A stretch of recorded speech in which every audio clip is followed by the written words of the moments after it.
ये है दैनिक प्रातःकाल का डिजिटल एडिशन प्रातःकाल लाइव। ये राजस्थान का पहला चुनाव होगा जिसमें राजस्थान का एक युग खत्म हो रहा है, दूसरे युग की शुरुआत हो रही है जी। गहलोत वसुंधरा, इससे पहले भैरव सिंह शेखावत थे। तो गहलोत वसुंधरा दोनों राजनीतिक पारी खेलने के लिए संघर्ष कर रहे हैं। ये इन दोनों की अंतिम पारी है, तो मैं इस चुनाव को बहुत स्पेशल मानता हूँ।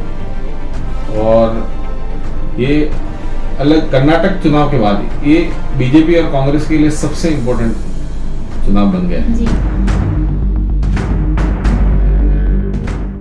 आज प्रातःकाल लाइव के स्टूडियो में राजस्थान के सियासी हालात पर पॉलिटिकल एडिटर हरि सिंह राजपुरोहित के साथ चर्चा हुई। इस दौरान राजपुरोहित ने राजस्थान के आगामी चुनाव को लेकर सीएम अशोक गहलोत, पूर्व सीएम वसुंधरा राजे सिंधिया, कांग्रेस के बागी नेता सचिन पायलट, भाजपा प्रदेश अध्यक्ष सीपी जोशी, जाट नेता हनुमान वेनीवाल और सतीश पुनिया की सियासत को लेकर खुलकर चर्चा की। हमारी संवाददाता अलमास सिद्दीकी के साथ हरि सिंह की ये चर्चा आपको कैसी लगी, कमेंट कर अवश्य बताइए। कमेंट अवश्य कीजिएगा।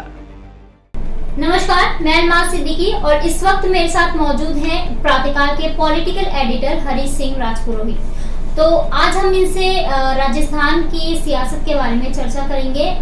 इस साल के अंत तक राजस्थान में विधानसभा के चुनाव होने वाले हैं, इसी विषय पर हम इनसे चर्चा करेंगे। हरि सिंह जी, आपका बहुत बहुत स्वागत है। इस साल के अंत तक राजस्थान में विधानसभा के चुनाव होने वाले हैं, तो इसको आप किस तरह से देखते हैं? राजस्थान के चुनाव नवंबर में है लगभग। ये राजस्थान का पहला चुनाव होगा जिसमें राजस्थान का एक युग खत्म हो रहा है, दूसरे युग की शुरुआत हो रही है जी। गहलोत वसुंधरा, इससे पहले भैरव सिंह शेखावत थे। तो गहलोत वसुंधरा दोनों राजनीतिक पारी खेलने के लिए संघर्ष कर रहे हैं। ये इन दोनों की अंतिम पारी है, तो मैं इस चुनाव को बहुत स्पेशल मानता हूँ। और ये अलग कर्नाटक चुनाव के बाद ये बीजेपी और कांग्रेस के लिए सबसे इम्पोर्टेंट चुनाव बन गया है। जी। आपने अभी कहा कि अंतिम पारी है, तो इसके बारे में कुछ बताइए। अंतिम पारी में इसलिए कह रहा हूँ कि अशोक गहलोत वर्तमान में मुख्यमंत्री है, सरकार चला रहे हैं जी। वो राजस्थान का जो ट्रेंड बना हुआ 5 साल कांग्रेस 5 साल बीजेपी, उसको तोड़ने के लिए पूरे लगे हुए हैं जी। उधर वसुंधरा राजे अभी सक्रिय है, लेकिन पार्टी आला कमान ने उनको कोई ऐसी सक्रिय भूमिका नहीं दी जो पहले 2 चुनाव में उनको मिली थी जी।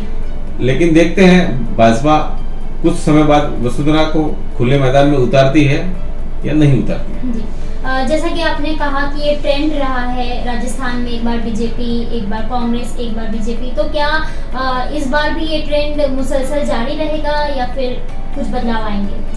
मुख्यमंत्री अशोक गहलोत दावा कर रहे हैं कि मैं इस ट्रेंड को तोड़ूंगा, क्योंकि कुछ उनकी बातों में भी दम है कि हमेशा चुनावों से 1 साल पहले एक ऐसा माहौल बनता है जिसमें ऐसा लगता है कि सरकार जा रही है, लेकिन ये शायद पहला अवसर होगा जिसमें अभी तक ये ट्रेंड तो नहीं बना है। ये अशोक गहलोत की सरकार की प्रशंसा न करके मैं एक तरह से बोलना चाहूँ कि उनकी राजनीतिक कुशलता है कि उन्होंने ऐसा माहौल तो अभी तक बनने नहीं दिया, इसलिए उनको आत्मविश्वास आ गया है कि मैं सरकार को वापस ला रहा हूँ। पूर्व में जो वसुंधरा राजे सीएम थी, तो उनके काम को आप किस तरह से देखते हैं? वसुंधरा राजे जी का कामकाज एडमिनिस्ट्रेशन के रूप में अच्छा था जी। लेकिन बीजेपी उसको कितना स्वीकार करती है, क्या उनके काम को लेके वापस उनको आगे फेस बनाती है या नहीं बनाती है? अभी तक की जो परिस्थितियां लग रही है उसमें तो उनको कोई भूमिका दी नहीं है। हाँ, लेकिन ऐसा माना भी जा रहा है कि वसुंधरा के बिना बीजेपी कितना आगे चलेगी, लेकिन एक वसुंधरा विरोधी खेमा ये भी कह रहा है कि वसुंधरा के बिना बीजेपी अच्छा परफॉर्मेंस करेगी जी। तो कौन सी धारा आगे बढ़ती है वो आने वाला समय बताएगा। जी। यहाँ पे मैं एक सवाल पूछना चाहूंगी। अभी कर्नाटक में भी चुनाव किए गए थे, बीजेपी ने भी अपनी तरफ से कोशिश की, कांग्रेस ने भी की, तो फिर कर्नाटक में तो कांग्रेस आई है और राजस्थान को आप कैसे देखते हैं? कर्नाटक में कांग्रेस आना क्या माना जा रहा था, सारे सर्वे बता रहे थे, इसीलिए बता रहे थे कि कर्नाटक का जो क्षेत्रीय संगठन है बीजेपी का वो काफी कमजोर था। जो सरकार की जो इमेज बननी चाहिए थी पब्लिक में वो बन नहीं पाई थी। येदियुरप्पा को हटाने के बाद जो उन्होंने मुख्यमंत्री बनाए थे मुंबई को, वो सरकार की छवि तो छोड़ो, उनकी खुद की इमेज भी नहीं बना पाए। तो इस तरह के कमजोर मुख्यमंत्री के नेतृत्व में बीजेपी वापस चुनाव में उतरी थी, तो उसमें बीजेपी का सत्ता से बाहर जाना कोई बड़ी बात नहीं थी। कांग्रेस के बागी नेता सचिन पायलट की भूमिका को आप किस तरह से देखते हैं?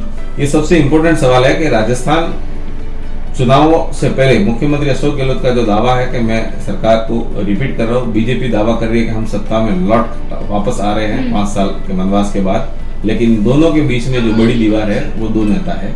एक सचिन पायलट का आपने नाम लिया, सचिन पायलट की भूमिका राजस्थान के राजनीति के लिए बहुत महत्वपूर्ण है। दूसरी भूमिका है हनुमान बेनीवाल की, जो अभी तक बीजेपी के साथ है, लेकिन अभी खुलकर बीजेपी के भी साथ भी नहीं है, तो कांग्रेस के साथ भी नहीं है।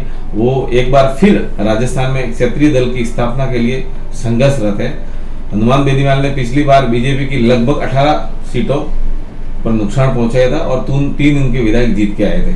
अगर आगे जाके सचिन पायलट और हनुमान बेनीवाल दोनों हाथ मिला देते हैं तो राजस्थान में बीजेपी और कांग्रेस दोनों के सपने हैं, उसमें पानी फिर सकता है। जी, और यहाँ पे मेरा आखिरी और एक अहम सवाल है कि कांग्रेस पार्टी में भी मतलब थोड़ी बहुत गड़बड़ चल रही है, इसी के साथ ही बीजेपी में भी कुछ ठीक ठाक नहीं चल रहा है, तो इस पर आप क्या कहना चाहेंगे? ये आपकी बात सही है कि कांग्रेस में मुख्यमंत्री अशोक गहलोत अभी तक जो सरकार की इमेज बना रहे हैं वो अधिकारियों को लेकर बना रहे हैं। उनका जो संगठन है उसमें अभी तक कोई चुस्त दुरुस्त नहीं है। अभी तक कई जिले ऐसे जिनमें कांग्रेस के जिला अध्यक्ष तक नहीं है। तो दूसरी ओर जो बीजेपी है, बीजेपी में नवनियुक्त अध्यक्ष सीपी जोशी जी को कमान सौंपी गई है। सीपी जोशी जी युवा है, जोशीले हैं और अपने अंदाज से आगे बढ़ रहे हैं, लेकिन उनके पास टीम है वो पुरानी ही है। उस टीम को अभी तक उन्होंने चुस्त दुरुस्त नहीं किया है। लगभग 1.5 महीना हो चुका है, लेकिन अभी तक बीजेपी की नई जो बॉडी आनी थी वो अभी तक नहीं आई है।